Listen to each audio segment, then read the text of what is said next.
Thank you very much for welcoming me. Our ambassador from Kenya,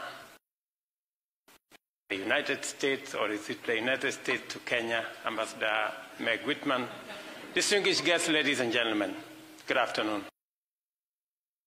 Indeed a great privilege for me to be here today at this iconic center, a hub of noble endeavors and a legacy of a distinguished American leader and humanitarian. I thank the leadership of this center for hosting and providing me to honor an exemplary American whose commitment to leadership, governance, democracy, and human welfare has struggled. The U.S., global giant, became a natural ally of our freedom fighters. Our independence benefited from the loyal support of celebrated American progressive leaders and iconic civil rights champions. The legacy of this early partnership, contribution of American jurist Thurgood Marshall, who hopefully will see the place of his remains tomorrow, who helped in the writing of our first constitution and continues to define our political culture of debate, helping us navigate challenges and make necessary progress as a country. This collaboration, mustard seed of people-to-people collaboration in the form of the historic Student Airlift Program, initiated by President JF, enabled hundreds of young Kenyans to pursue higher education in U.S. colleges and universities, equipping our cadre of well-educated and skilled leaders. These strategic and thoughtful interventions reflected our values and empowered our young nation to stand confidently on its own and forge a path that we celebrate even today. Let me say this. Tomorrow, we expand this historic collaboration with 5 Kenyan universities signing a student program with their American counterparts to celebrate our shared progress and broaden the knowledge horizon and experience of both Kenyan and American.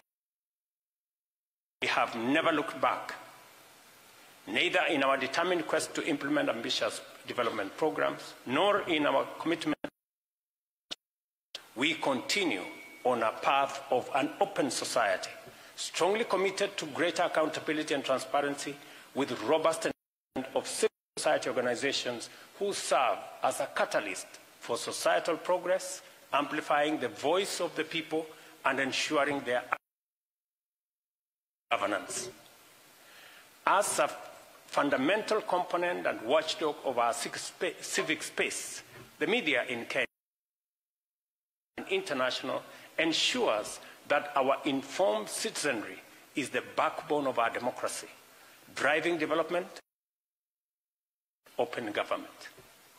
Recognizing that accountability and integrity are essential for enhancing democratic governance, expectations around social services and attendant opportunities into fundamental rights, while responsive and accountable government as both a state obligation and also a citizen's right.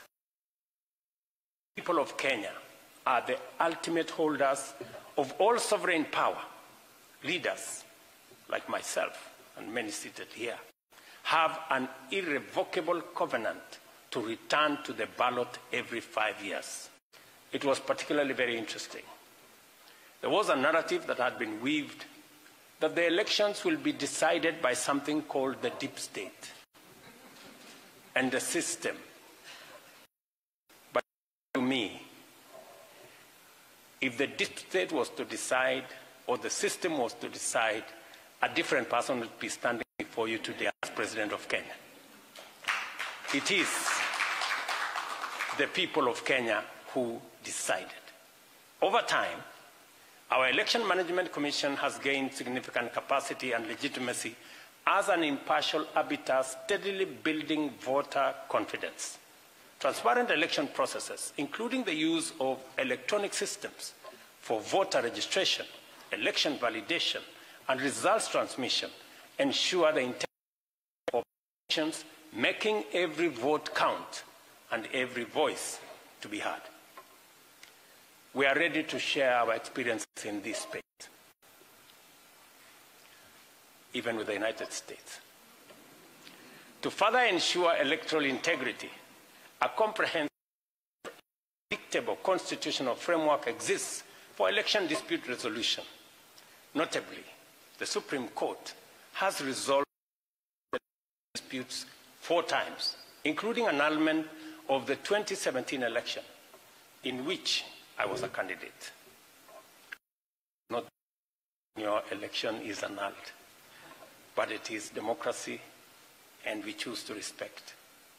It is quite a billion voters in 90 countries, including the United States, and 18 African nations will go to the polls. Importantly, this robust democratic engagement counters a growing, not so true wave of narrow nationalism, intolerance, targeting of minorities, violent political contests, and other anti-democratic tendencies. In several countries, we have seen unconstitutional changes of government that have threatened democratic gains. Consequently, this is a crucial time for reflecting on the need to strengthen democracy worldwide. Many countries are in economic and debt distress occasioned by climate change and compounded by an unjust international financial architecture and also an imperfect multilateralism. We now run the escalating risk of democracy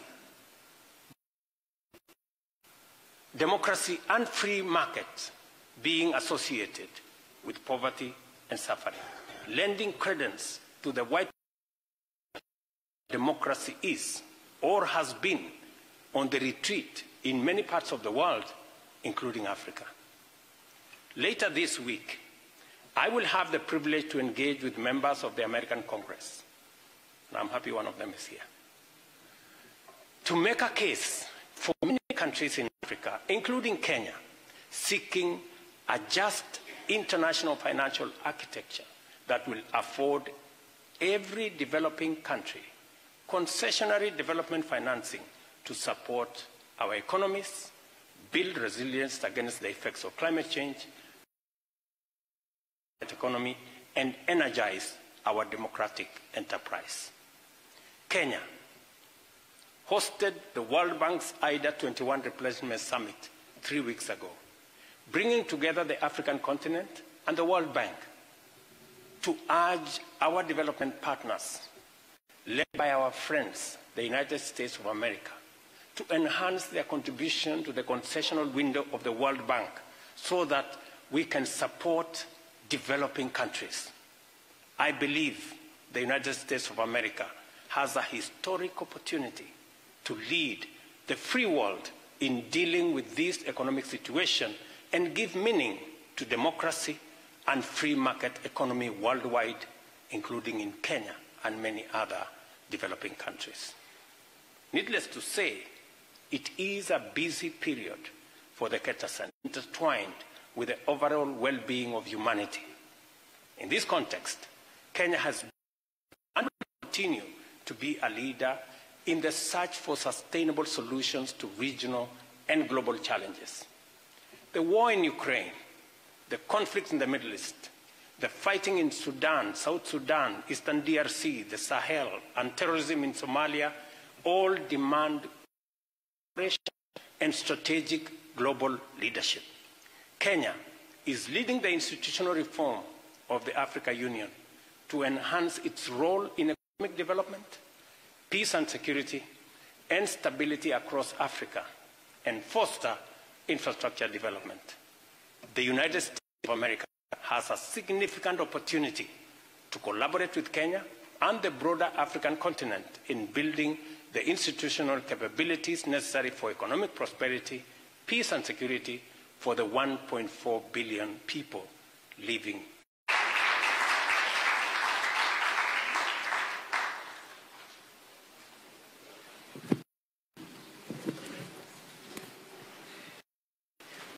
you. That was wonderful. Thank you for all the lovely things you said about the Carter Center and about